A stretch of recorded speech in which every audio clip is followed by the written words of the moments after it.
या सो आज जो अपन स्टैंडर्ड्स रिवाइज करने वाले हैं that all falls in the category of audit report chapter. तो ये सारा ऑडिट रिपोर्ट के चैप्टर के अंदर आता है। तो पार्टिकुलरली ऑडिट रिपोर्ट के चैप्टर के अंदर ये सारे स्टैंडर्ड्स अपन करने वाले हैं। दैट इज ऐसा 700, 701, 705, 706 एंड 710। तो सारे ये स्टैंडर्ड्स अपन आज करने वाले हैं, ठीक है।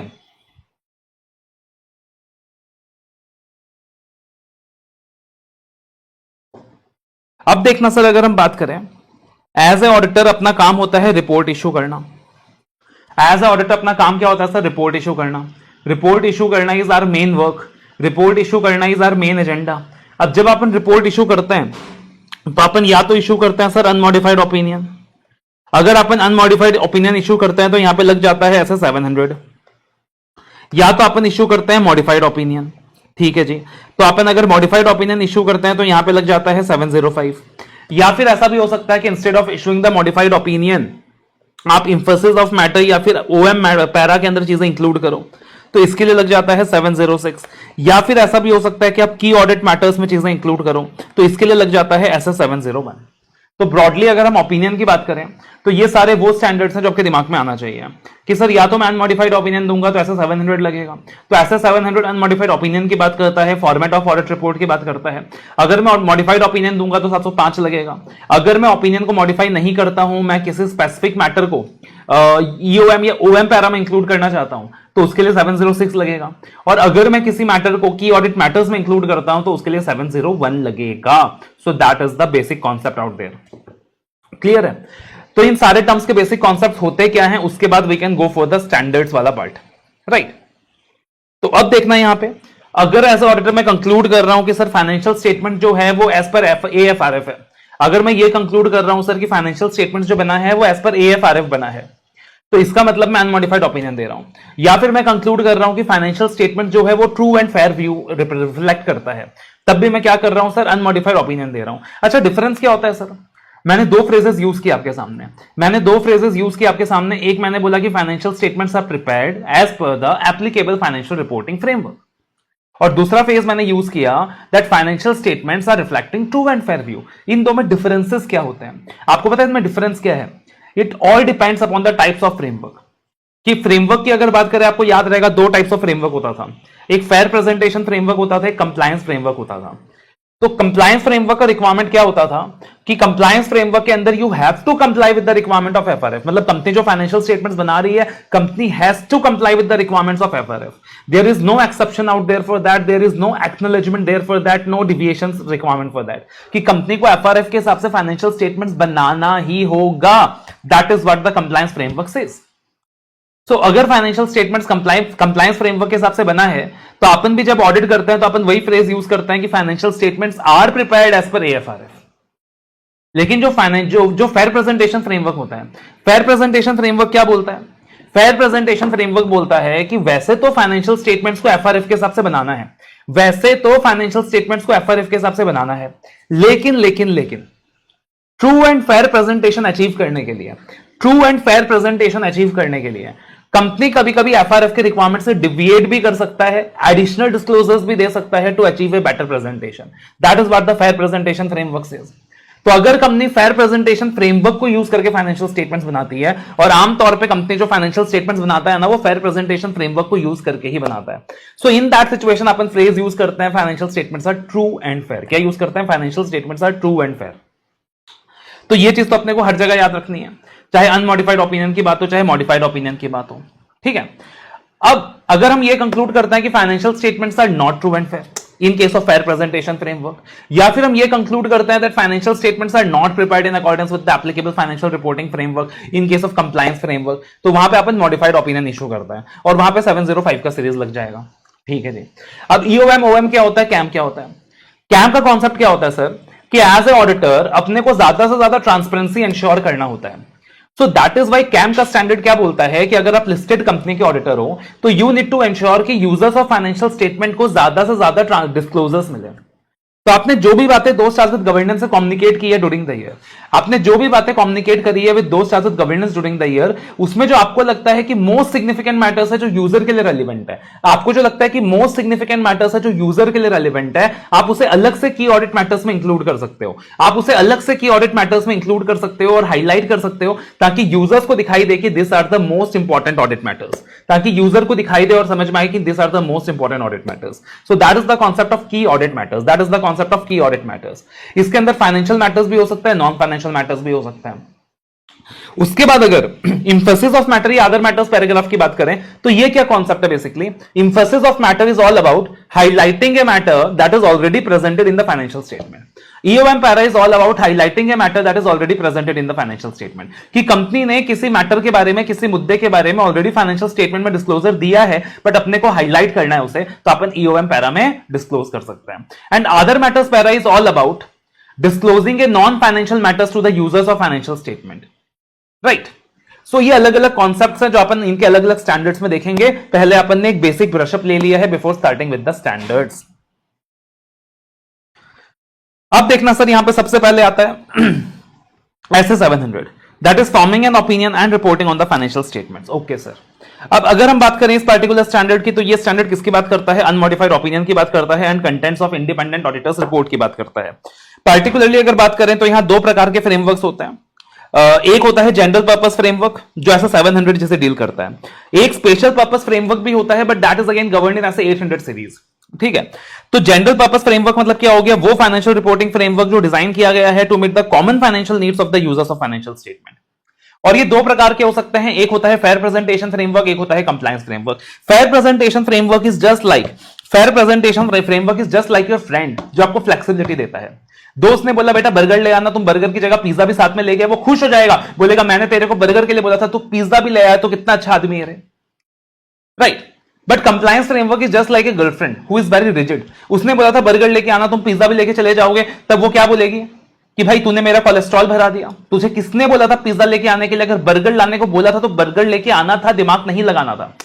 So that is more of rigid. तो फेयर प्रेजेंटेशन फ्रेमवर्क क्या है? FRF that requires compliance with the requirement of FRF. ठीक है, बट इसके अंदर एक एक्नॉलेजमेंट है. एक्नॉलेजमेंट क्या है कि मैनेजमेंट चाहे तो FRF से ज्यादा डिस्क्लोजर्स भी दे सकता है, कम नहीं दे सकता बट ज्यादा डिस्क्लोजर्स दे सकता है. और मैनेजमेंट चाहे तो FRF की रिक्वायरमेंट से डिविएट कर सकता है to achieve better presentation in extreme rare cases. और कंप्लायंस फ्रेमवर्क मतलब क्या हो गया? रिजिडिटी बहुत ज्यादा है सर. FRF के हिसाब से फाइनेंशियल स्टेटमेंट बनाने का है तो बनाने का है, तो इसलिए यहां पे लैंग्वेज भी यूज करते हैं that financial statements are prepared as per the applicable FRF और not prepared as per the applicable FRF. उसके बाद जब भी आप एन ओपिनियन फॉर्म करते हैं कि we have to form the opinion, तो ओपिनियन फॉर्म करते वक्त अपने को रीजनेबल एश्योरेंस लेना रहता है कि whether the financial statements are free from frauds and errors. ठीक है सर. और रीजनेबल एश्योरेंस देने के लिए अपने को, पार्टिकुलरली कंक्लूड करने के लिए, रीजनेबल एश्योरेंस लेने के लिए अपने को कुछ चीजें करनी होती हैं. क्या करनी होती है सर? सबसे पहले अपने को साई ऑब्टेन करना होता है. बिना साई ऑब्टेन किए, यानी बिना सफिशिएंट एप्रोप्रिएट ऑडिट एविडेंस लिए मैं कभी रीजनेबल एश्योरेंस दे ही नहीं पाऊंगा. तो रीजनेबल एश्योरेंस देने का है, ओपिनियन फॉर्म करने का है, तो सबसे पहले साई ले लो. फिर तुम ये देखो कि जो भी अनकरेक्टेड मिस स्टेटमेंट्स तुमको मिले हैं वो मटेरियल है कि नहीं है. क्योंकि साहब अगर मिस स्टेटमेंट तुमको मिला तो है मगर वो मटेरियल नहीं है, तब भी आप अनमॉडिफाइड ओपिनियन ही देके चलोगे. और तीसरी चीज आप ये देख के चलो फाइनेंशियल स्टेटमेंट्स FRF के हिसाब से है कि नहीं है. तीसरी चीज आप ये देख के चलो फाइनेंशियल स्टेटमेंट्स FRF के हिसाब से है कि नहीं है. और चौथी चीज आप ये देख के चलो कि अगर financial statements fair presentation framework के हिसाब से है तो फेयर प्रेजेंटेशन का जो ऑब्जेक्टिव है वो फुलफिल हो रहा है कि नहीं हो रहा. फेयर प्रेजेंटेशन का जो ऑब्जेक्टिव है वो फुलफिल हो रहा है कि नहीं हो रहा. अब सर अपने को क्या देखना था? फाइनेंशियल स्टेटमेंट FRF के हिसाब से है कि नहीं. इसके लिए क्या इवैल्यूएट करो? इसके लिए इवैल्यूएट करो APAE disclosures. APAE disclosures. AP मतलब अकाउंटिंग पॉलिसीज, AE मतलब अकाउंटिंग एस्टिमेट एंड डिस्क्लोजर्स. तो अकाउंटिंग पॉलिसी के 2 पॉइंट्स हो जाएंगे. हर जगह अकाउंटिंग पॉलिसी का 2 पॉइंट ही आता है कि अकाउंटिंग पॉलिसी बराबर फॉलो किया कि नहीं, डिस्क्लोजर दिया कि नहीं और कंसिस्टेंट है कि नहीं है. हर जगह अकाउंटिंग पॉलिसी का 2 पॉइंट ही आता है पूरे ऑडिट के अंदर. फिर AE यानी अकाउंटिंग एस्टिमेट का एक पॉइंट आ जाएगा कि मैनेजमेंट के एस्टिमेट्स रीजनेबल है कि नहीं, और डिस्क्लोजर्स का एक पॉइंट आ जाएगा डिस्क्लोजर्स एडिक्वेट है कि नहीं है. इतना याद रख लोगे काफी है. सर अगर ऐसा 700 किसकी बात करता है? अनक्वालिफाइड ओपिनियन की बात करता है. तो अनक्वालिफाइड ओपिनियन का बेसिस क्या है? अनक्वालिफाइड ओपिनियन का बेसिस क्या है? आप अनक्वालिफाइड ओपिनियन कब दोगे? अगर आपको पूरी तरीके से संतुष्टि मिल जाए, रीजनेबल एश्योरेंस मिल जाए कि फाइनेंशियल स्टेटमेंट्स प्रिपेयर किया गया है using the generally accepted accounting principles. Right. Financial statements comply करता है with all the statutory requirements. और जितनी भी डिस्क्लोजर रिक्वायरमेंट्स है वो पूरी हो रही है, तब जाके आप क्या करोगे सर, अनमॉडिफाइड ओपिनियन देके चलोगे। अच्छा सर, ये जो अनमॉडिफाइड ओपिनियन की आप बातें कर रहे हो, इसका एक बार फॉर्मेट बता दोगे क्या, कंटेंट्स ऑफ रिपोर्ट बता दोगे क्या, इसका कंटेंट्स क्या रहेगा, इसका कंटेंट्स क्या रहेगा। कंटेंट्स बहुत सिंपल है बेटा, कंटेंट्स बहुत ही सिंपल है। आप ये याद रखो, आपने अपने ताऊ के ऑडिट करने के लिए गए, आप अपने ताऊ के वहां ऑडिट करने के लिए गए। किसका ऑडिट करने के लिए गए, ताऊ का ऑडिट करने के लिए गए। ओके सर, ताऊ पता है ना, फादर्स बिग ब्रदर। तो आप ताऊ का ऑडिट करने के लिए गए, ठीक है जी। आप जब ताऊ का ऑडिट करने के लिए गए, आपने ताऊ को एक बहुत खतरनाक बात बोल दी। आपने ताऊ को बोला, ताऊ ताऊ ताऊ, your going concern is in danger. आपने ताऊ को क्या बोला, ताऊ ताऊ ताऊ, your going concern is in danger. और ये सुन के ताऊ कोमा में चले गए, और उस वक्त ताऊ कहां थे पता है, उस वक्त ताऊ डीपीएस में थे, यानी दिल्ली पब्लिक स्कूल में थे, अपने बेटे के एडमिशन कराने के लिए गए थे। तो ताऊ गोइंग कंसर्न कोमा डीपीएस। सबसे पहले टी फॉर टाइटल, आपकी रिपोर्ट में टाइटल आ जाएगा। ए फॉर एड्रेसी, आपकी रिपोर्ट में एड्रेसी आ जाएगा। देन ओ फॉर ओपिनियन, यानी ऑडिटर्स ओपिनियन पैरा आ जाएगा। खाली ओपिनियन देने से कुछ नहीं होगा, ओपिनियन का बेसिस आ जाएगा, यानी ओपिनियन के 2 पॉइंट्स हैं, ठीक है सर। तो ऑडिटर्स ओपिनियन के सेक्शन में क्या क्या आएगा, चलो हेडिंग्स देख लेते हैं पहले। उसके बाद गोइंग कंसर्न का पैरा आ जाएगा, फिर कोमा यानी के फॉर की ऑडिट मैटर्स आ जाएगा, O for other information para आ जाएगा, M for management responsibility para आ जाएगा, A for auditor's responsibility para आ जाएगा, and then we have other reporting responsibilities करके आ जाएगा, and then we have DPS यानी डेट आ जाएगा, प्लेस आ जाएगा, एंड सिग्नेचर आ जाएगा, ठीक है सर।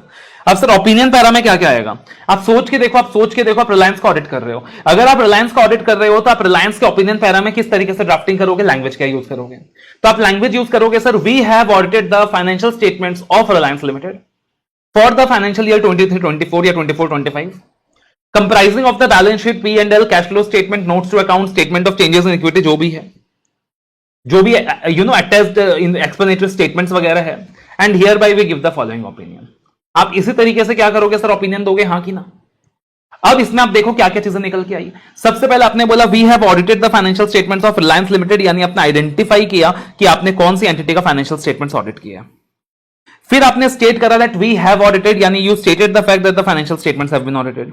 फिर आपने रेफरेंस दिया कि हमने बैलेंस शीट का ऑडिट किया, P&L का ऑडिट किया, यानी आपने टाइटल ऑफ फाइनेंशियल स्टेटमेंट्स के बारे में बताया।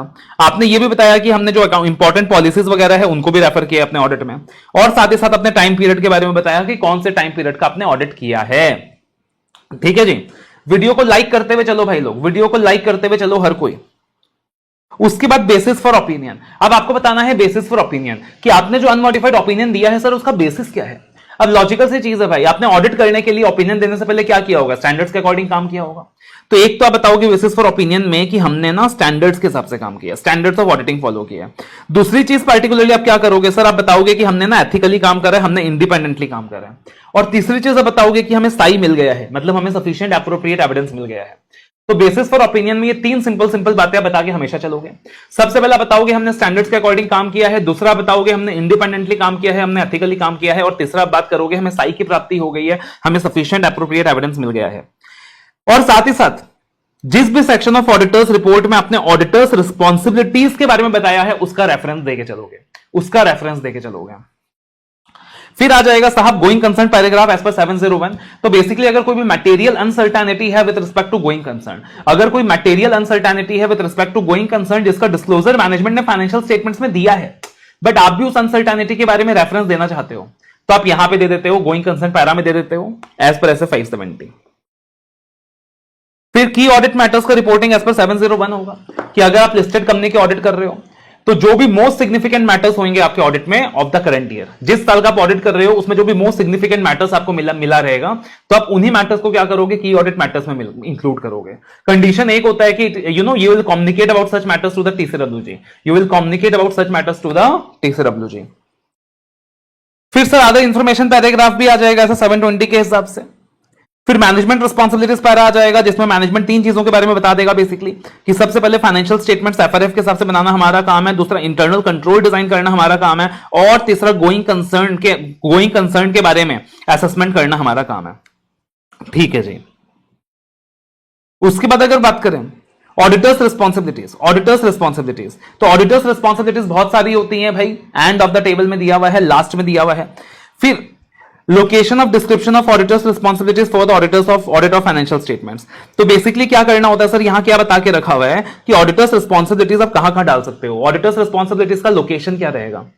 तो ऑडिटर्स रिस्पॉन्सिबिलिटीज को या तो आप with in the body of auditors report he mention कर सकते हो, मतलब ऑडिटर्स रिस्पॉन्सिबिलिटी का जो पैरा है यही डाल सकते हो, या फिर यहां नहीं डालकर आपने रिपोर्ट खत्म होने के बाद, रिपोर्ट बनने के बाद एक अपेंडिक्स में या एक एनेक्जर में अटैच करके डाल सकते हो। या फिर तीसरी चीज अगर मान लो आप किसी गवर्नमेंट एजेंसी का ऑडिट वगैरह कर रहे हो और उनके वेबसाइट में ना पूरा ऑडिटर्स रिस्पॉन्सिबिलिटीज दिया हुआ है, तो आप instead of copy pasting the responsibilities here again you can simply give the link of the government website, you can simply give the link of the website. अगली चीज आती है sir other reporting responsibilities paragraph. इसके अंदर companies act की जितनी reporting requirements है वो आ जाएंगी, चाहे वो सेक्शन 143 सबसेक्शन 3 की रिपोर्टिंग हो, सेक्शन 143 सबसेक्शन 3 की रिपोर्टिंग हो, या फिर 143 सबसेक्शन 11 कारो की रिपोर्टिंग हो, तो ये सारा अदर रिपोर्टिंग रिस्पॉन्सिबिलिटीज में आ जाएगा। अब नॉर्मली क्या होता है सर, 143 सबसेक्शन 3 का जो रिपोर्टिंग होता है वो तो आ जाता है with in this body of other reporting responsibilities, और 143(11) यानी जो कारो का रिपोर्टिंग होता है वो अलग से एनेक्जर में आ जाता है, वो अलग से कहां आ जाता है, एनेक्जर में आ जाता है। और उसके बाद आ जाएगा साहब डेट प्लेस एंड सिग्नेचर, तो सिंपल सी चीज है, तो ऑडिटर्स रिपोर्ट कभी भी उस डेट से पहले नहीं होना चाहिए जिस दिन आपने साइन लिया है। प्लेस यानी प्लेस ऑफ सिग्नेचर क्या होगा, जिस शहर में आपने ऑडिट रिपोर्ट साइन किया है। और सिग्नेचर में क्या क्या आ जाएगा सर, एंगेजमेंट पार्टनर के सिग्नेचर्स आ जाएंगे, फर्म का नाम आ जाएगा, एंगेजमेंट पार्टनर का जो मेंबरशिप नंबर है वो आ जाएगा, फर्म का रजिस्ट्रेशन नंबर आ जाएगा, and most importantly UDIN number आ जाएगा। ऑडिटर्स रिस्पॉन्सिबिलिटीज पैरा में क्या क्या आता है सर, ऑडिटर्स रिस्पॉन्सिबिलिटी पैरा को आप 3 कैटेगरीज में डिवाइड कर सकते हो, 3 सेक्शंस में डिवाइड कर सकते हो। सबसे पहली कैटेगरी है जहां पे आप ऑडिट को ऑब्जेक्टिव बताओगे। अगली कैटेगरी है जिसमें आप जनरल बातें बताओगे कि हमने स्केप्टिसिज्म के हिसाब से काम किया है, हमारा काम रोम आइडेंटिफाई करना है, इंटरनल कंट्रोल आइडेंटिफाई करना है। और तीसरी कैटेगरी है जहां पे आप बताओगे कि we have to communicate certain matters to the TCWG. तीसरी कैटेगरी है जहां पे आप बताओगे that we have to communicate certain matters to the TCWG. तो ऑडिटर्स रिस्पॉन्सिबिलिटीज पैरा को हमने 3 सेक्शन में डिवाइड कर दिया है। कौन से 3 सेक्शंस हैं, सबसे पहला जहां पे आप ऑब्जेक्टिव बता रहे हो ऑडिटर का, ऑब्जेक्टिव क्या है सर, रिजनेबल एश्योरेंस लेना, ओपिनियन देना, और साथ ही साथ ये बता देंगे कि रिजनेबल एश्योरेंस मतलब it's a high level of assurance but not absolute assurance. अगली चीज साहब हमारा मेन जो रिस्पॉन्सिबिलिटी सेक्शन है पार्ट 2 है। अब पार्ट 2 में आप क्या बताओगे कि हम ना प्रोफेशनल जजमेंट एक्सरसाइज करके चलेंगे, प्रोफेशनल स्केप्टिसिज्म एक्सरसाइज करके चलेंगे, हमारा काम है रोम को आइडेंटिफाई करना, हमारा काम है इंटरनल कंट्रोल सिस्टम को अंडरस्टैंड करना, अकाउंटिंग पॉलिसीज एप्रोप्रिएट है कि नहीं हम चेक करेंगे, गोइंग कंसर्न बेसिस एप्रोप्रिएट है कि नहीं मैनेजमेंट का हम उसे भी चेक करेंगे। तो ये सारा आपके पार्ट 2 में आ गया। और अगर आप अदर ऑडिटर्स के काम को यूज कर रहे हो, अगर आप अदर ऑडिटर्स के काम को यूज कर रहे हो एज पर एस 600, तो वो कौन कौन से कंपोनेंट्स हैं जिनका ऑडिट किसी और ने किया है, वो कौन कौन से कंपोनेंट्स हैं जिनका ऑडिट किसी और ने किया है और जिनके ऑडिटर्स के काम को आप यूज करने वाले हो, उसका रेफरेंस भी यहां पे आ जाएगा, उसके बारे में भी आप डिस्क्राइब कर दोगे। और सबसे इंपॉर्टेंट है पार्ट 3 एग्जाम के लिए, सबसे इंपॉर्टेंट है पार्ट 3 एग्जाम के लिए कि आप बताओगे auditor's responsibilities for the audit of financial statement कि we have to communicate to TCWG about certain matters, we have to communicate to TCWG about certain matters. अच्छा सर, तो टीसीडब्ल्यूजी को अपने को क्या क्या कम्युनिकेट करना है, ये सारी बातें ऑडिटर्स रिस्पॉन्सिबिलिटीज पैरा में आएंगी। कि सबसे पहले अपने को टीसीडब्ल्यूजी को ना कम्युनिकेट करना है about those matters given in SA 260, those matters given in SA 260। आप देखोगे ऐसे 260 के अंदर, आप देखोगे ऐसे 260 के अंदर मैं सिखाता हूं आपको आईएफआरएस कि आई फॉर इंडिपेंडेंस, कि आप टीसीडब्ल्यूजी को कम्युनिकेट करो कि हम इंडिपेंडेंटली काम कर रहे हैं, एफ से findings of the audit, R से responsibilities of the auditor, and S से scope and timings of the audit. तो ये सारी चीज आपको मैं ऐसे 260 में सिखाता हूं। तो आप जो आईएफआरएस वाली चीजें हैं वो कम्युनिकेट करते हो टीसीडब्ल्यूजी को, और ये चीज आप अपने रिस्पॉन्सिबिलिटीज पैरा में भी स्टेट करते हो। सिमिलरली ऐसे 265 के अंदर आप कम्युनिकेट करते हो टीसीडब्ल्यूजी को about the deficiencies in internal control to TCWG, about the significant deficiencies in internal control. तो आप ये भी अपनी ऑडिटर्स रिस्पॉन्सिबिलिटीज पैरा में बता के चलोगे कि हमें significant in deficiencies in internal control के बारे में टीसीडब्ल्यूजी को बताना है। फिर आप स्टेट करोगे दैट हमने इंडिपेंडेंटली काम किया है, टीसीडब्ल्यूजी को बताओगे दैट हमने इंडिपेंडेंटली काम किया है, और मोस्ट इंपॉर्टेंटली अब की ऑडिट मैटर्स का भी कम्युनिकेशन करके चलोगे to TCWG as per S 701। Okay sir, तो आपसे वो एग्जाम में पूछ सकता है, आईसीआई के बोर्ड ऑफ स्टडीज के टेस्ट ऑफ अंडरस्टैंडिंग में क्वेश्चन है कि ऑडिटर को की ऑडिट मैटर्स टीसीडब्ल्यूजी को कम्युनिकेट करना होता है, ऑडिटर को की ऑडिट मैटर्स टीसीडब्ल्यूजी में कम्युनिकेट करना होता है, बताओ ये ऑडिटर्स रिपोर्ट में कहां लिखा है। अब क्वेश्चन देखते ही आप झटपट बोलोगे अरे सर की ऑडिट मैटर्स पैरा में लिखा है, की ऑडिट मैटर्स पैरा में तो की ऑडिट मैटर्स का मतलब बताया है। ऑडिटर्स रिस्पॉन्सिबिलिटीज पैरा में लिखा है that you are required to communicate about key audit matters to the TCWG. Clear है? तो ये सारी इंपॉर्टेंट चीजें हो गई। उसके अलावा एक टॉपिक और आता है छोटा सा, audit report prescribed by law regulation. मान लो साहब, लेट अस से आपने कोई ऑडिट एक्सेप्ट किया as per the requirement of the law, उनका जो लेआउट है वो डिफरेंट है हमारे ऑडिट रिपोर्ट से, उनकी जो वर्डिंग्स है वो डिफरेंट है। अब आईसीआई बोलता है कि अगर किसी का लेआउट डिफरेंट है, अगर किसी की वर्डिंग्स डिफरेंट है हमारे ऑडिट रिपोर्ट से, तो आप स्टैंडर्ड्स ऑफ ऑडिटिंग को जल्दी से रेफर मत करना। आप स्टैंडर्ड्स ऑफ ऑडिटिंग को रेफर तभी करना, आप स्टैंडर्ड्स ऑफ ऑडिटिंग का रेफरेंस तभी देना अगर उनके ऑडिट रिपोर्ट में भी ज्यादातर चीजें सेम हो। मतलब जो हमारी ऑडिट रिपोर्ट की चीजें हैं उनके ऑडिट रिपोर्ट में भी अगर ज्यादातर चीजें सेम हो, तब जाके आप स्टैंडर्ड्स ऑफ ऑडिटिंग का रेफरेंस देना, वरना स्टैंडर्ड्स ऑफ ऑडिटिंग का आप रेफरेंस मत देना। तो ये बात यहां लिखी हुई है, ठीक है। और वो जो एलिमेंट्स दिया हुआ है ना, मतलब क्या दिया हुआ है देखना, if the auditor is required by law regulation to use a specific layout or wordings of the audit report shall refer to standards of auditing only if the auditor's report includes at minimum each of the following elements. ठीक है जी। तो सारे elements वही हैं, ताऊ, going concern, DPS, comma, सारे elements वही हैं, खाली आप देखोगे कुछ एलिमेंट्स नहीं है वहां पे, जैसे अदर इंफॉर्मेशन पैरा नहीं है, लोकेशन पैरा नहीं है, अदर रिस्पॉन्सिबिलिटीज पैरा नहीं है। उसके अलावा आप देखोगे सारा का सारा सेम है, बाकी सारे मिनिमम एलिमेंट सेम है। उसके बाद एक टॉपिक आता है sir, supplementary information presented with the financial statement. Supplementary information presented with the financial statement. मान लो मैनेजमेंट ने क्या किया सर, फाइनेंशियल स्टेटमेंट्स के साथ साथ कुछ सप्लीमेंट्री इंफॉर्मेशन प्रेजेंट किया, मतलब कुछ एडिशनल इंफॉर्मेशन प्रेजेंट किया है। That is not the requirement of FRF. मजे की बात यह है कि that is not the requirement of FRF. किसी एफआरएफ में लिखा हुआ नहीं है कि they have to present the supplementary information. Management ने अपनी मर्जी से, अपनी भक्ति भावना से कुछ सप्लीमेंट्री इंफॉर्मेशन प्रेजेंट किया है as a in addition with the financial statements. ठीक है जी। हो सकता है उसे सेम डॉक्यूमेंट में प्रेजेंट किया हो सकता है उसे अलग से किसी दूसरे डॉक्यूमेंट में प्रेजेंट किया हो। तो सवाल ये उठता है सर कि हमारा जो काम होता है वो किसके ऊपर ओपिनियन देना होता है, फाइनेंशियल स्टेटमेंट्स के ऊपर ओपिनियन देना होता है।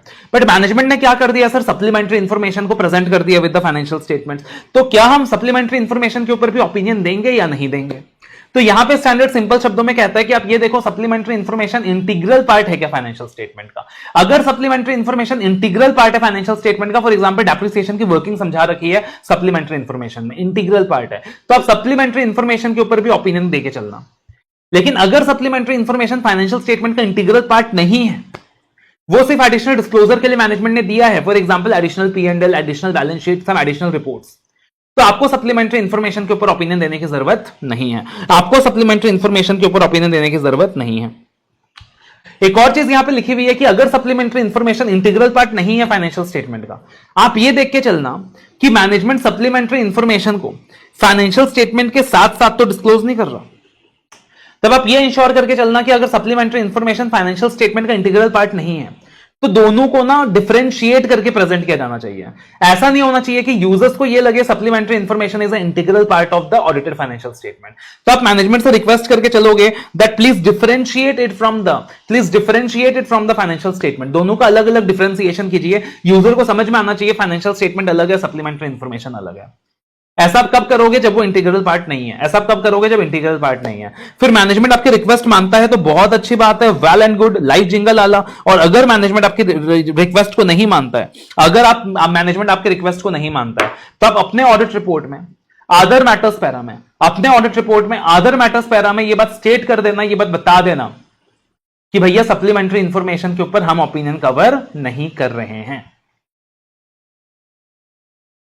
और उसके बाद इस पार्टिकुलर स्टैंडर्ड के अंदर लास्ट टॉपिक आता है, audit report for audits conducted in accordance with both standards of auditing and international standards of auditing. Audit report for audits conducted in accordance with both standards of auditing and international standards of auditing. अब यहां पे क्या बोला हुआ है sir? यहां पे क्या बोला हुआ है?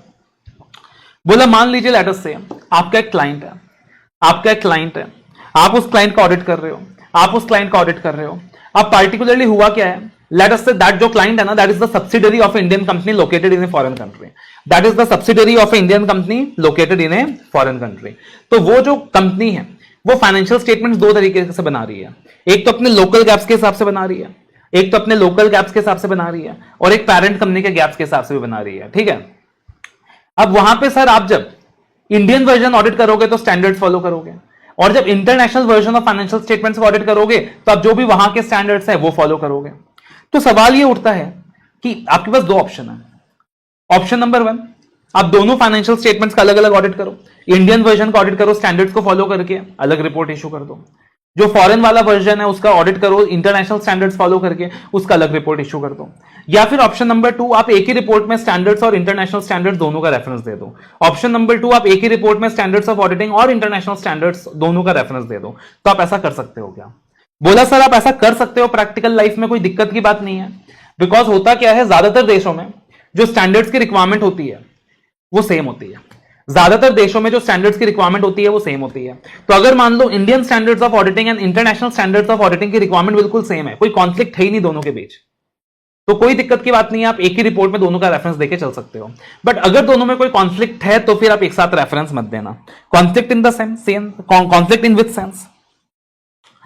तो बोला सर देख लेना, आप एक ही रिपोर्ट में auditors report may refer to standards of auditing in addition to international standards, but the auditor shall do only if condition number 1, there is no conflict between the requirements of the standards and the international standards that would lead the auditor to form a different opinion or not to include the EOM or OM para. मतलब क्या हुआ sir, ऐसा नहीं होना चाहिए कि standard follow करके opinion अलग आ रहा है, इंटरनेशनल स्टैंडर्ड्स फॉलो करके ओपिनियन अलग आ रहा है। आप कुछ भी फॉलो करो ओपिनियन सेम आ रहा है। और ऐसा नहीं होना चाहिए कि हमारा स्टैंडर्ड बोलता है ईओएम इंक्लूड करो, इंटरनेशनल स्टैंडर्ड बोलता है इंक्लूड मत करो, हमारा स्टैंडर्ड बोलता है ओएम इंक्लूड करो, इंटरनेशनल स्टैंडर्ड बोलता है इंक्लूड मत करो। तो कोई कॉन्फ्लिक्ट नहीं होना चाहिए। और minimum elements of audit report दोनों में सेम होने चाहिए। Minimum elements of audit report दोनों में सेम होना चाहिए। अगर ऐसा है तो आप एक ही रिपोर्ट में ऐसे प्लस आईएसए दोनों का रेफरेंस दे सकते हो। और आपको साथ ही साथ जुरिस्डिक्शन के बारे में भी बताना पड़ेगा, jurisdiction of origin of the other auditing standards. आपको साथ ही साथ अपने रिपोर्ट में क्या बताना पड़ेगा sir? Jurisdiction of origin of the other auditing standards. तो ये हमारा सारा का सारा ऐसे 700 का रिक्वायरमेंट्स कंप्लीट होता है।